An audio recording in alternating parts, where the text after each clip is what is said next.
अगर आप एक फुल टाइम स्टूडेंट हैं जो ड्रीम करते हैं अपना स्टार्टअप खोलने के, अगर आपका स्टार्टअप ऑलरेडी खुला हुआ है, अगर आप 1 से 5 साल का एंटरप्रेन्योरशिप में तजर्बा रखते हैं, या अगर एज अ स्टूडेंट आप एंटरप्रेन्योरशिप के बारे में महज तजस्सुस रखते हैं, तब ये वीडियो आपके लिए है।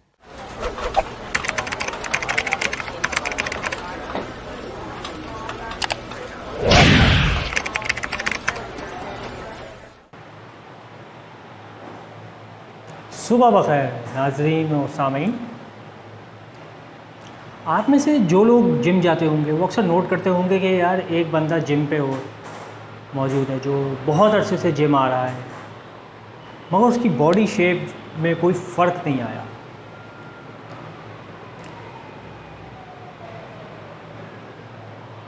मिसाल देते हैं इसकी, दो लोग हैं, एक है निज़ाम, दूसरा है फ़हाद। फ़हाद और निज़ाम बहुत अच्छे दोस्त हैं, दोनों साथ साथ अपने अपने बिजनेसेस खोलते हैं। मगर 3 साल बाद देखें तो फ़हाद की इनकम 15 लाख है, मगर निज़ाम साल के 5 लाख ही बना रहा है।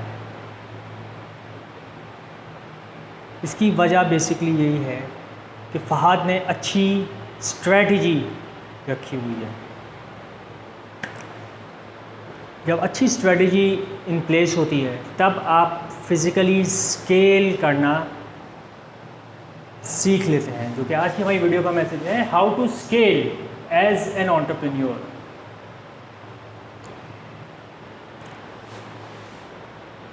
बिजनेस की लाइफ स्पैन कुछ इस तरह से होती है कि वो एक उसकी जब शुरुआत होती है तो वो बहुत लीन स्टार्ट होता है, तो शुरू का वक्त उसके लिए एक बिल्कुल सर्वाइवल की तरह होता है।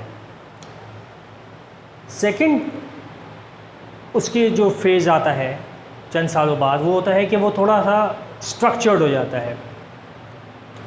थर्ड फेज़ होता है कि वो बिल्कुल एक ऊंची चढ़ान चढ़ने लगता है पीक में। और आखिरी फेज़ उसके ऊपर आता है कि वो जब अपनी एक अच्छा नाम नेहात बना ले तो वो एक प्लेटो की शक्ल इख्तियार कर लेता है।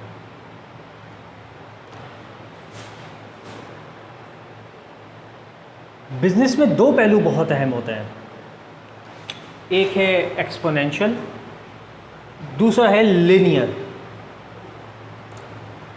एक्सपोनेंशियल से मुराद 2 टाइम्स 2 या 3 टाइम्स 3। लिनियर से मुराद 3 प्लस 3। एक्सपोनेंशियल से मुराद 3 टाइम्स 3, लिनियर से मुराद 3 प्लस 3। एक्सपोनेंशियल में अगर देखें हम तो जो ये बेसिकली आपके जो ये वाला जो हिस्सा होता है आपकी स्ट्रेटजी का, ये आपको इसमें अगर आप एफर्ट डालते हैं तो ये आपको इसके रिटर्न्स मल्टीप्लिकेटिव होते हैं। मगर वही एफर्ट्स अगर आप इस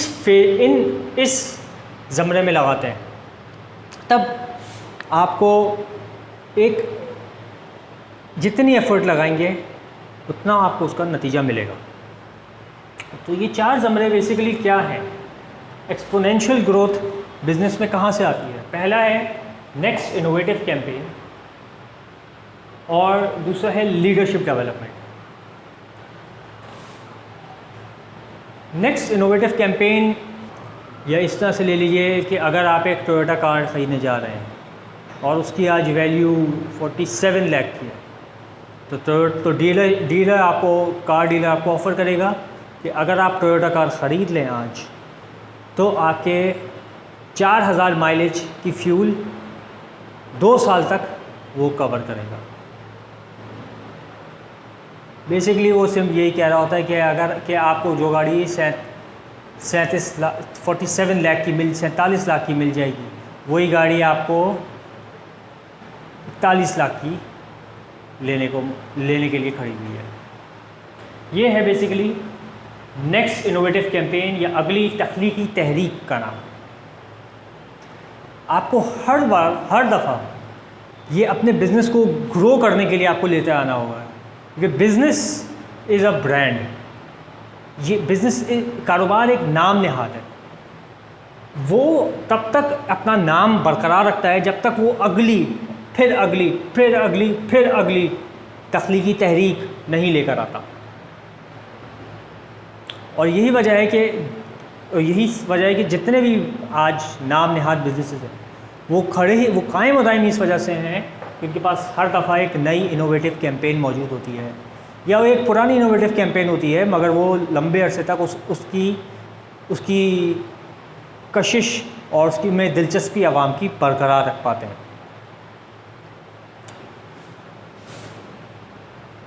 अगला है लीडरशिप डेवलपमेंट। आप कुछ इस तरह से सोचिए कि आपके सदर दफ्तर में कौन सा फ़र्द ऐसा इस वक्त मौजूद है जो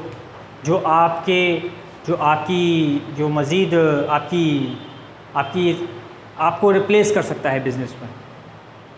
अगर आप एक फाउंडर CEO इसको इस तरीके से सोचे कि उसके अपने सदर दफ्तर में कौन सा ऐसा उसका एग्जीक्यूटिव है जो उसको रिप्लेस कर सकता है, और फिर आप लोगों को इवैल्यूएट कीजिए।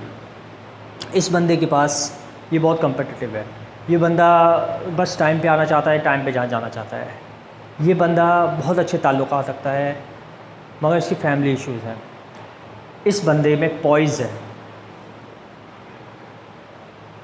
इसको ही रख लेना चाहिए। फिर आप उन्हें चैलेंज करते हैं, उन्हें मज़ीद ज़िम्मेदारियाँ पर देते हैं, उन्हें आजमाइश में डालते हैं, उन्हें मुशाहिदा देते हैं, ताकि आप अपने आप को रिप्लेस कर सकें, अपनी वैल्यूज़ को, अपने बिज़नेस की जो वैल्यूज़ हैं आपकी, वो आप एक दूसरे बंदे में ट्रांसफ़र कर सकें। ये कहलाया जाता है लीडरशिप डेवलपमेंट। अब आ जाइए बिज़नेस डेवलपमेंट पे, इसको कहा जाए तो तामीर कारोबार। ये वाला फ़ेज़ बेसिकली, अगर आप एक टाइप ए पर्सनैलिटी हैं, बहुत ज़्यादा अपनी बात पे जमने वाले, अपनी बात पे अड़ जाने वाले, ये वाला फ़ेज़ आपको बहुत ज़्यादा आपके लिए फेवर नहीं करेगा। ये बिल्कुल इसी तरह है कि आपको टाइम पे जिम जाना है, आपका ये रूटीन है आज का, ये आपको रेप्स, ये आपको एरिया पे काम करना है, इतने रेप्स लगाने हैं, और ये आपका फिर आपको घर जा जाना है। बिज़नेस डेवलपमेंट भी ऐसा ही है। आपने इसमें सेमिनार अटेंड्स करने हैं, आपने इसमें इवेंट्स मुनक्किद करने हैं, आपने गैदरिंग्स लोगों की गैदरिंग्स अटेंड करनी है, और उससे से आप अपनी एक PR डेवलप करने की कोशिश करते हैं, ताकि आपकी एक नेम से और लोगों में फैले, आपकी कंपनी को और लोगों में मारूफ हो। ये लेकिन जब तक आप ये नहीं करेंगे तब तक आप इन दो एरियाज़ में इनको लॉन्च करने का आप नहीं सोच सकते।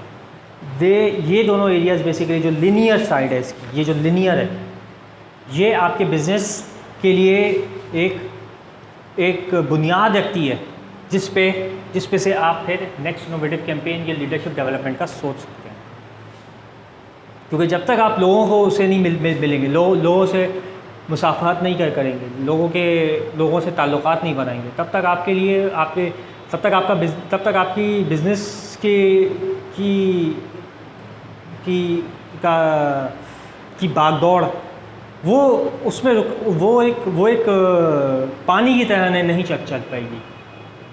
तो उसके लिए तो एक बिज़नेस स्मूथली रन करने के लिए ज़रूरी है कि आप अपने बिज़नेस डेवलपमेंट पे को इम्प्रूव, इस एरिया को इस वजह से होना कंटिन्यूइंग बेसिस आपको इम्प्रूव रखना है।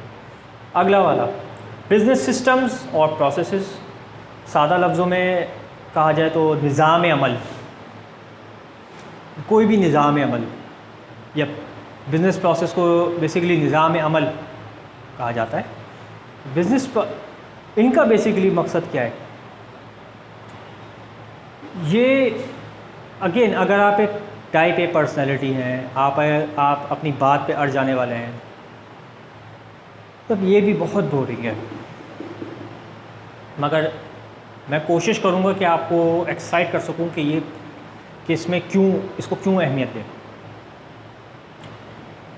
दो वजूहात हैं जिनकी वजह से नए बिजनेसेस या कायम और दायम रहने वाले बिजनेसेस ख़त्म हो जाते हैं।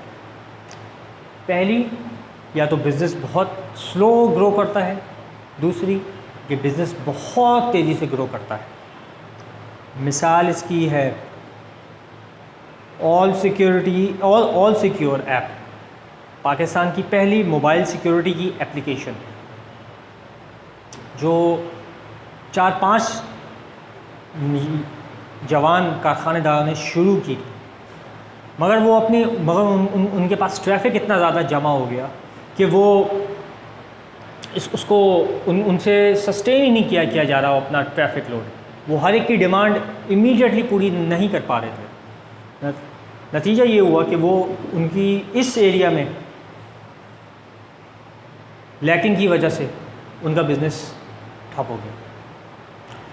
दूसरी इसकी मिसाल ब्लू सेंट, जो पाकिस्तान में ई कॉमर्स के थ्रू हैंडीक्राफ्ट की सनत को फ़रोग़ दे रहा था। उनके पास भी यही मसला आया हुआ था कि वो बिज़नेस प्रोसेसेस उनका जो है वो डेवलप नहीं था, लिहाजा उनकी बिज़नेस की जो एक रफ्तार है उसको कंट्रोल नहीं किया जा रहा था। वो ये ऐसा समझ लीजिए कि वो एक बेलगाम घोड़े की तरह, अगर घोड़े पे लगाम ना हो तो वो घोड़ा आपके काबू से बाहर हो जाता है। वो ब्लू सेंट के साथ भी वही हुआ। उनका ट्रैफिक इस कदर बेलगाम हो चुका था कि उनसे ट्रैफिक को बर्दाश्त ही नहीं किया जा रहा था। उनके पास सिस्टम्स ही मौजूद नहीं थे, उनके पास कस्टमर डिमांड्स को मीट करने के प्रोसेसेस मौजूद नहीं थे, लिहाजा वो बिज़नेस से आउट हो गए। अगर वो 2 लोग ऐसे रख लेते जिससे उनके अगर वो अपने बिज़नेस प्रोसेसेस में इन्वेस्ट करते तो हो सकता है वो आज हमारे साथ मौजूद हो रहे, आज वो कारोबार से गए नहीं होते। मगर ये एक जानी मानी वजह है इन दोनों बिजनेसेस के निकलने की।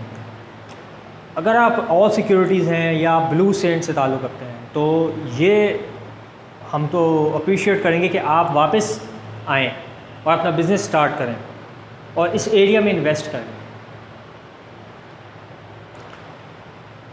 इसमें सिंपली करना ये होता है कि आपने कस्टमर डीलिंग या कह लें प्रोडक्ट मैनेजमेंट, वो वाले जो मैनेजमेंट साइड के इश्यूज़ होते हैं उनको आपको आउटसोर्स कर देना है। कोशिश करें स्टाफ अच्छे से अच्छा रखें। अब स्टाफ या तो 5 इसकी आसान सी मिसाल है कि या तो आपको 5 बंदे अगर मज़ीद आए हैं तो आप उसमें इन्वेस्ट करें, आप 5 बंदे रखें। अगर आपको 3 बंदे निकालें अगले क्वार्टर में तो आपको उसके लिए तैयारी पहले से रखें, उन तीनों को फारिग करने की, क्योंकि ये एरियाज़ बेसिकली आपको सिर्फ एक फाउंडेशन बना देते हैं। और यही वजह है कि ये एरिया, क्योंकि ये इतना स्ट्रेट फॉरवर्ड है कि बहुत सारे बिजनेसेस इस एरिया में ही बहुत अरसे तक रहते हैं। नॉर्मली अगर एक आप अगर एक स्मॉल बिजनेसमैन हैं तो ये एरिया आपका जो है वो ज़्यादा तवज्जो का दरकार होती है।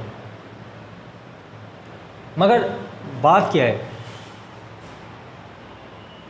बिज़नेस लाइफ साइकिल के अंदर देखा जाए तो आपको हर अगले फेज़ में आने के लिए एक जंप मारनी पड़ती है।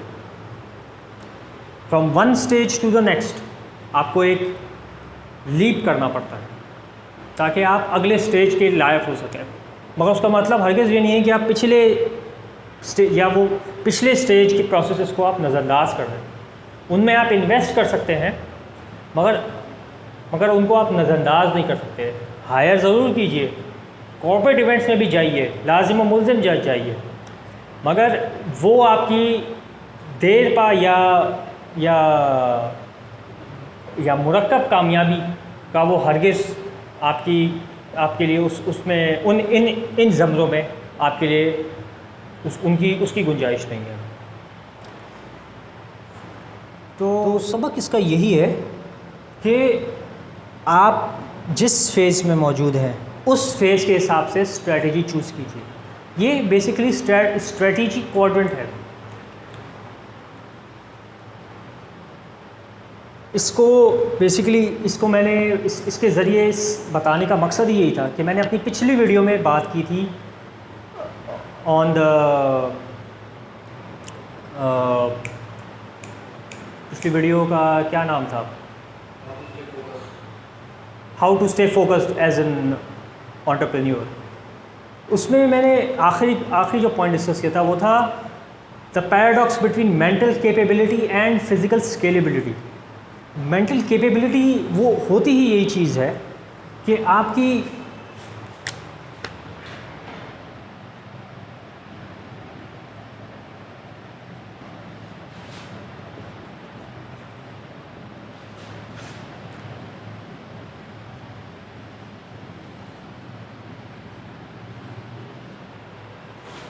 ज़हनी क़ुव्वत, आप कितना आगे का और कितना अच्छा सोच सकते हैं, what is the quality of your thinking, वो आपकी एक्सपोनेंशियल ग्रोथ को इम्पेक्ट करता है। मगर उसके लिए ज़रूरी चीज़ जो दूसरा अहम पहलू है,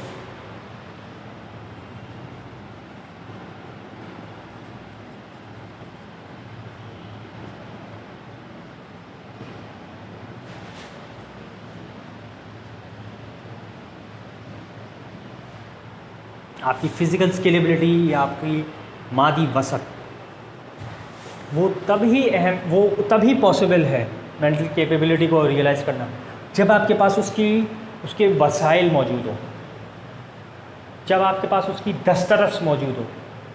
you have been able to scale your business, you have been able to multiply the version the business educate, you are able to multiply the transfer of knowledge from one person to another.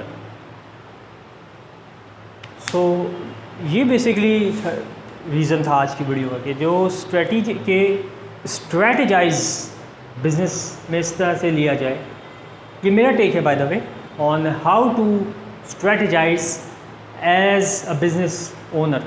तो उसमें अहम mental capability, आपकी जो big ideas हैं उनको safe रखा जाए तब तक जब तक आपके पास फ़िज़िकली स्केलेबिलिटी, मादी वसत, या आसान लफ्ज़ों में आपके मज़ीद और हाथ आगे इतनी रीच ना हो जाए कि आप वो काम अपनी गैर मौजूदगी में भी आपके वो काम हो रहा हो।